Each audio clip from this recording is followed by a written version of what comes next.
I'm Christopher Dunnigan. This is HandmadeInVermont.com, and today we're talking about the Hubbardton Forge Alcove Medium Indoor-Outdoor Sconce. This is the 30-2556.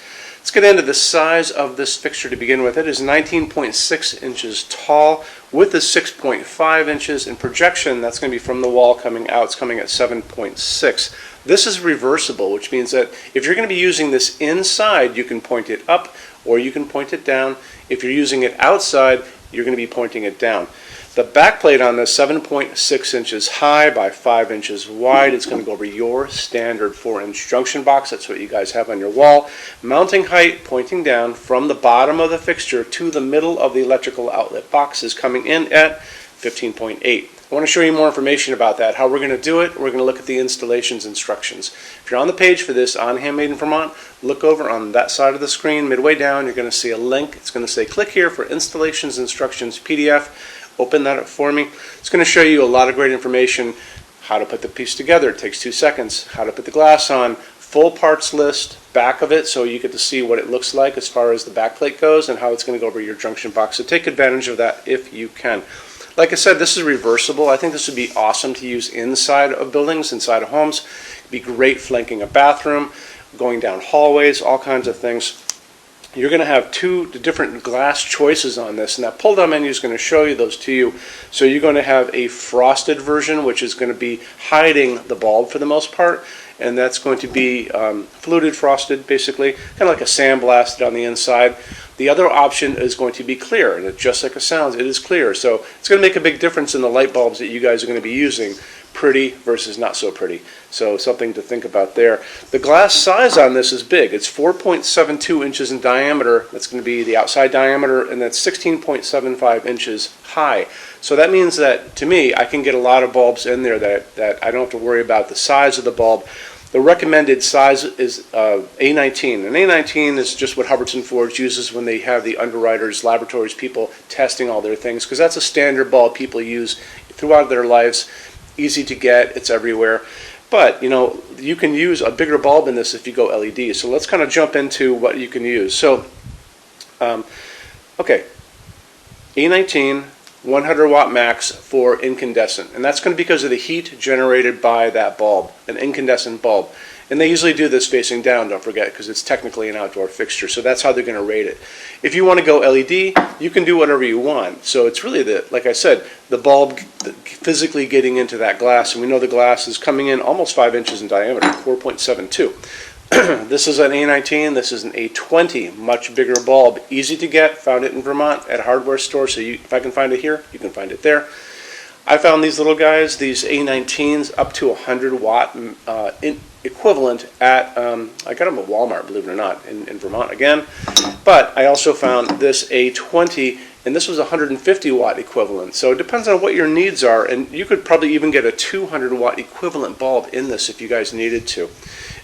Let's jump into something else really quick, a little tangent. So if you're in the sunny state of California and you are pulling permits for your outdoor lighting, where they're going to be coming out and checking to see what you're up to, they're not going to allow you to do a bulb like, a socket like this, a medium base socket, because you could put a dreaded incandescent bulb in this, which they don't like at all.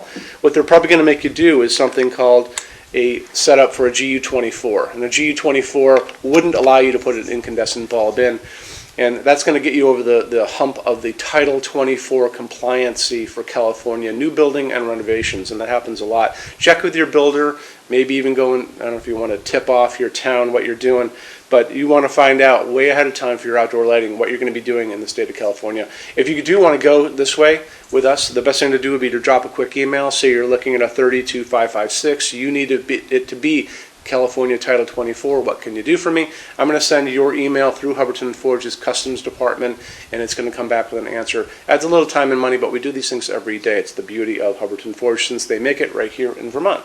Okay, so that's the California stuff. Let's circle back and talk about the light coming out of LEDs that you can use in these. Don't forget, like I said, you can use these in great applications.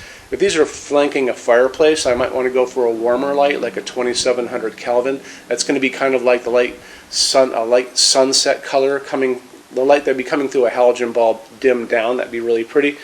If you want to use these outside, some of you may use these in commercial applications, you might go for that whiter light.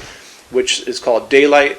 Sounds warm, but it's not warm. That's that bluish white light. That's 4,000, 5,000 Kelvin.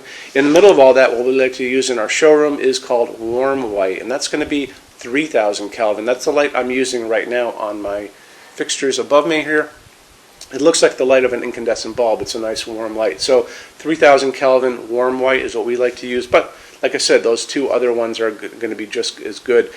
When you find your LEDs out there, they're going to be telling you straight on the box whether or not, or if you're looking at them online, is it 3,000 Kelvin, is it 2,700 Kelvin, is it 4,000, 5,000 Kelvin. So keep your eyes out peeled for that. And there's also some funky kind of cool bulbs you can use in this. And there's bigger versions of this too. This is a T6, they come T8, T10, just longer. And some people like to use these, especially in these longer clear fixtures, clear glass, that you're going to be able to see the bulb in a big way. It's a dimmable fixture. If you're going to go incandescent, just use a regular dimmer. If you're going to be using these like in different places, let's say a covered porch or around the pool in the back, and you're going to be getting LEDs for these or incandescent, I would put them on a dimmer. I think that's a great idea. You can dim these down to make them look like candlelight. So if you're hanging out there having coffee after dinner with your friends, you can dim them down as the night goes on and make it really cozy. But if you're going to be going LED, the important thing to do is make sure that you tell your installer that you're using LEDs in this fixture so they put the correct dimmer on the wall for you. They only use aircraft grade aluminum to make all of their outdoor lighting, and the reason they do that is because aluminum holds up better than any other material in harsh, extreme weather. When you go out and you're out in the world, look up and you'll see those jet airlines flying up there way above your head. They're all made out of aluminum for a reason, because it holds up beautifully, it welds beautifully, it doesn't rust, it's very light, and it's just the best material to use outside. So on top of that, they have developed these outdoor baked epoxy powder coats that can go over this and make them pretty much indestructible, and we're going to talk about that right now. So how they do this, you'll notice in the picture next to me, there's a picture of a woman, and she's actually shooting powdered finish at the fixture. And they take the fixture, let's say this is the fixture to begin with, okay? They wire it up with a wire here, a wire coming down. They run a small amount of electricity through it to make it positive.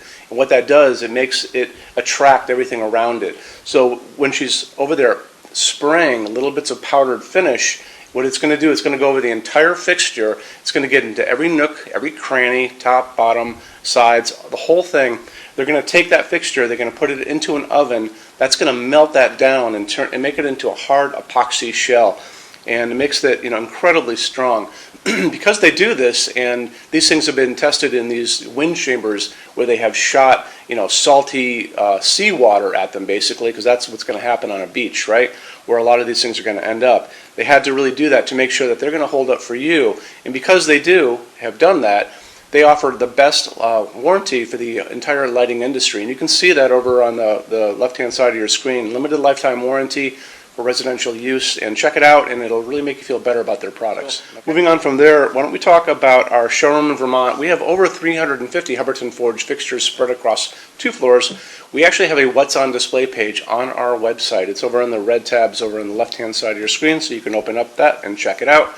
Showroom has also a clearance center. So clearance center stuff is 75% off MSRP. It's an amazing deal for you. It's returns, discontinued things, and showroom samples. If you guys are going to come visit us, do me a favor, bring a big SUV, if you can, if you have one, only because the boxes are set up for shipping. Measure everything you can think of. So measure with a measuring tape, measure your ceilings, measure counters, tables, distances between junction boxes and things like ceilings, because if you're looking, you want to make sure when you're looking at these things that they're going to be able to be used by you for your needs, okay? And then also bring an iPad. If you guys are doing a project and you have a tablet laying around at home, take pictures with that. Take pictures, and you can bring that tablet in, and we can go through all those pictures together and look and see what you guys are doing, and I can help you out on that, okay? So when you buy your Hubbardton forged fixtures from HandmadeInVermont.com, shipping is free to every state except Alaska and Hawaii. No tax if we ship out of the state of Vermont, and we're the only dealer with 90-day returns and no restocking fees. No one else does that. Some larger items, generally big things on pallets and custom things, are going to be non-returnable. We'll always tell you that on the page for it, so just keep your eyes peeled for that. And then on top of all that, we offer a rush program. So in order for you to get all of these different finishes, Hubbardton Forge doesn't stock. It takes generally about 3 to 4 weeks to get get product out, we can cut that time in half, and it is super, super inexpensive. A lot of people don't even know about it. If you want to know about it, the best thing to do is just drop me a quick email, sales@HandmadeInVermont.com, and we spell out the word Vermont. You can also call 802-446-2400 during business hours. And so I'm here every day except Sunday from 10 a.m. to 6 p.m. Eastern Time if you guys want to talk to me. And then you can email us 7 days a week at sales@HandmadeInVermont.com, and we spell out the word Vermont. So I think that kind of wraps things up on this. You guys have any questions at all, let me know. Thank you for stopping in today. Take care. Bye-bye.